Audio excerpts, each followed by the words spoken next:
And here's the but. Can Barton really ever change his ways? Joining me to discuss this is Joe Broadfoot from fansfc.com, who's in our central London studio.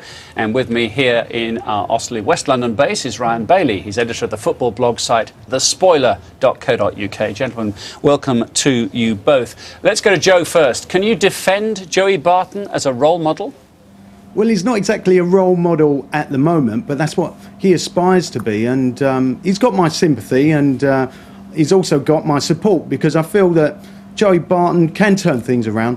David Beckham did, okay, didn't do such awful things off the pitch, but... what's the comparison with Beckham?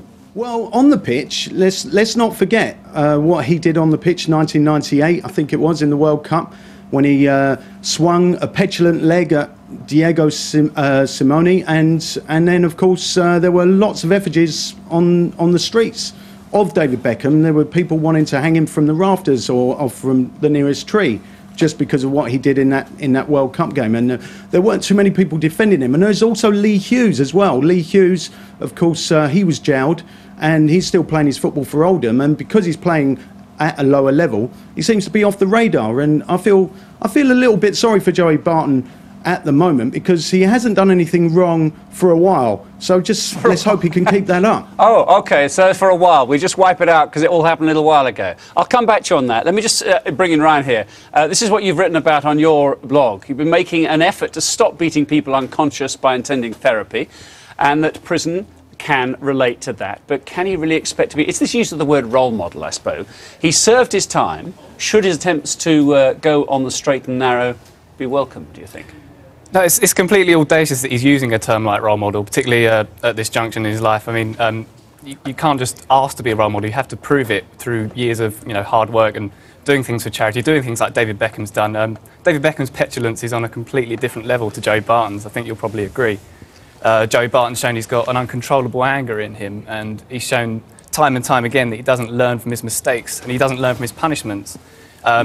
His apology today, he apologises every time he has a misdemeanour, and still we see him again and again on the back pages for the wrong reasons. I mean, he served his time in the eye of the law, that's fine, isn't it? I suppose the question is, should he go straight back into Premiership football? Yeah, quite. It's really not the best thing for him to go straight back into the Lions' den on Saturday, particularly against Sunderland. It's a big time-weird derby. His first time-weird derby, of course, he put in a horrific challenge which had people calling for a ban that time round. The pressure's not exactly off him at the moment. Who's to say he won't do something like that again? I mean, what does this man have to do to get a ban? Indeed. The debate goes on the blogosphere. Let me just bring in Joe in a second. This blogger here is saying that Barton is someone who's been given so many second chances, he must be nearer his 102nd chance than his second. Barton was, and I believe will remain, a thug, both on and off the football pitch. But, Joe, you think he should get a second chance, or even a 102nd chance? I'm not saying about 102nd chances, but I think he deserves at least one more, because I think things have really taken a spin out of control when it comes to Joey Barton, because there's so much focus on him, and other players get away with worse tackles. For instance, Martin Taylor on Eduardo, no one could turn around and say that was a nice tackle. It was anything but, and look, it put Eduardo out of action. He's still not playing football now. With Joey Barton, he did go in high, and I think it was a Wearside derby last time around about a year ago. He went in high, caught a guy in the groin, but of course it wasn't pleasant for the person that received that challenge. But nonetheless, he wasn't out of action for any length of time at all. But it's the off-pitch stuff as well, isn't it? I mean, he can't even behave outside a McDonald's store. Well, I think he will be able to behave himself now, because he is on the wagon. He's not going to drink anymore, and or hopefully that could have been the problem. So therefore, he is trying to rectify it. OK, some honesty involved here. Let me just bring in another bit from the blogosphere. This person reflecting or appreciating the honesty. He admits that he wanted him banned a long time ago, particularly when he attacked Darbo. But he says it's rare for someone in public life to accept they've been wrong and make mistakes. So, here we go then, Ryan. Do we have to be big-hearted about this and say, OK, he's fessed up, he's doing the humble thing, do we give him a break?